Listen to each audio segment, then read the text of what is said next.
परमात्मा की लाठी। एक साधु वर्षा के जल में प्रेम और मस्ती से भरा चला जा रहा था कि उसने एक मिठाई की दुकान को देखा जहां एक कढ़ाई में गरम दूध उबाला जा रहा था तो मौसम के हिसाब से दूसरी कढ़ाई में गर्मा गर्म जलेबियां तैयार हो रही थी। साधु कुछ क्षणों के लिए वहां रुक गया। शायद भूख का एहसास हो रहा था या मौसम का असर था। साधु हलवाई की भट्ठी को बड़े गौर से देखने लगा। साधु कुछ खाना चाहता था लेकिन साधु की जेब ही नहीं थी तो पैसे भला कहाँ से होते। साधु कुछ पल भट्ठी से हाथ सेंकने के बाद चला ही जाना चाहता था कि नेक दिल हलवाई से रहा न गया और एक प्याला गरम दूध और कुछ जलेबियां साधु को दे दी। मलंग ने गरम जलेबियां गरम दूध के साथ खाई और फिर हाथों को ऊपर की ओर उठाकर हलवाई के लिए प्रार्थना की, फिर आगे चल दिया। साधु बाबा का पेट भर चुका था दुनिया के दुखों से बेपरवाह। वो फिर एक नए जोश से बारिश के गंदले पानी के छींटे उड़ाता चला जा रहा था। वह इस बात से बेखबर था कि एक युवा नवविवाहिता जोड़ा भी वर्षा के जल से बचता बचाता उसके पीछे चला आ रहा है। एक बार इस मस्त साधु ने बारिश के गंदले पानी में जोर से लात मारी। बारिश का पानी उड़ता हुआ सीधा पीछे आने वाली युवती के कपड़ों को भिगो गया। उस औरत के कीमती कपड़े कीचड़ से लथपथ हो गए। उसके युवा पति से यह बात बर्दाश्त नहीं हुई, इसलिए वह आस्तीन चढ़ाकर आगे बढ़ा और साधु के कपड़ों को पकड़कर खींचकर कहने लगा, अंधा है, तुमको नजर नहीं आता तेरी हरकत की वजह से मेरी पत्नी के कपड़े गीले हो गए हैं और कीचड़ से भर गए हैं। साधु हक्का बक्का सा खड़ा था जबकि इस युवा को साधु का चुप रहना नाखुशगवार गुजर रहा था। महिला ने आगे बढ़कर युवा के हाथों से साधु को छुड़ाना भी चाहा, लेकिन युवा की आंखों से निकलती नफरत की चिंगारी देख वह भी फिर पीछे खिसकने पर मजबूर हो गई। राह चलते राहगीर भी उदासीनता से यह सब दृश्य देख रहे थे, लेकिन युवा के गुस्से को देखकर किसी में इतनी हिम्मत नहीं हुई कि उसे रोक पाते और आखिर जवानी के नशे में चूर इस युवक ने एक जोरदार थप्पड़ साधु के चेहरे पर जड़ दिया। बूढ़ा मलंग थप्पड़ की ताब ना झेलता हुआ लड़खड़ाता हुआ कीचड़ में जा गिरा। युवक ने जब साधु को नीचे गिरता देखा तो मुस्कुराते हुए वहां से चल दिया।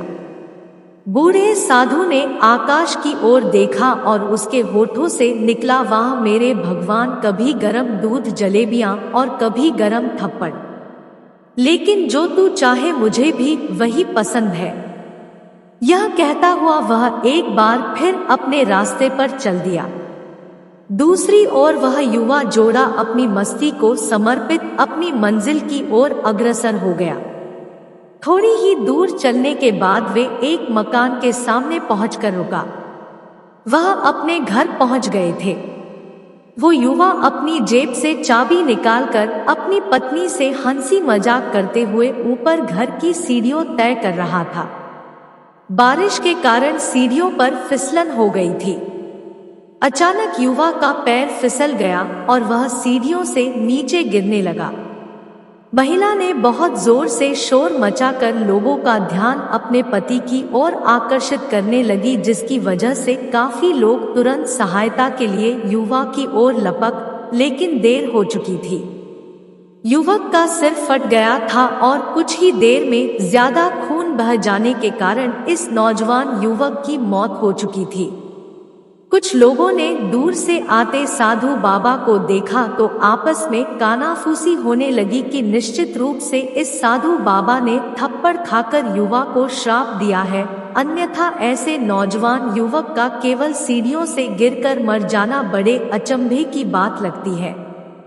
कुछ मंचले युवकों ने यह बात सुनकर साधु बाबा को घेर लिया। एक युवा कहने लगा कि आप कैसे भगवान के भक्त हैं जो केवल एक थप्पड़ के कारण युवा को श्राप दे बैठे। भगवान के भक्त में रोष व गुस्सा हरगिज नहीं होता। आप तो जरा सी असुविधा पर भी धैर्य न कर सके।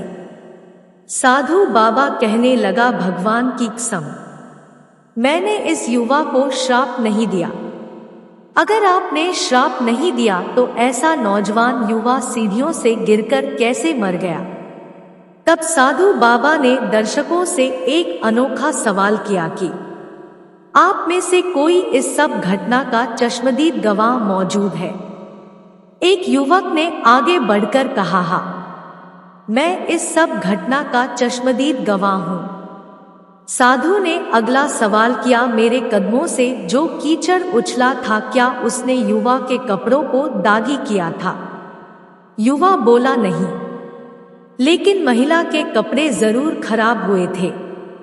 मलंग ने युवक की बाहों को थामते हुए पूछा, फिर युवक ने मुझे क्यों मारा? युवा कहने लगा, क्योंकि वह युवा इस महिला का प्रेमी था और यह बर्दाश्त नहीं कर सका कि कोई उसके प्रेमी के कपड़ों को गंदा करे, इसलिए उस युवक ने आपको मारा।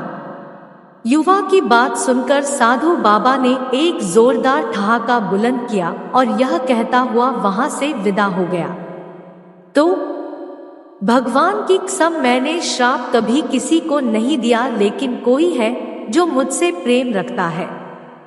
अगर उसका यार सहन नहीं कर सका तो मेरे यार को कैसे बर्दाश्त होगा कि कोई मुझे मारे? और वो मेरा यार इतना शक्तिशाली है कि दुनिया का बड़े से बड़ा राजा भी उसकी लाठी से डरता है। सच है, उस परमात्मा की लाठी दिखती नहीं और आवाज भी नहीं करती, लेकिन पड़ती है तो बहुत दर्द देती है। हमारे कर्म ही हमें उसकी लाठी से बचाते हैं, बस कर्म अच्छे होने चाहिए। अगर हमारी कहानी आप लोगों को पसंद आई हो तो कृपया हमारे चैनल को सब्सक्राइब करें और वीडियो को लाइक करें। धन्यवाद।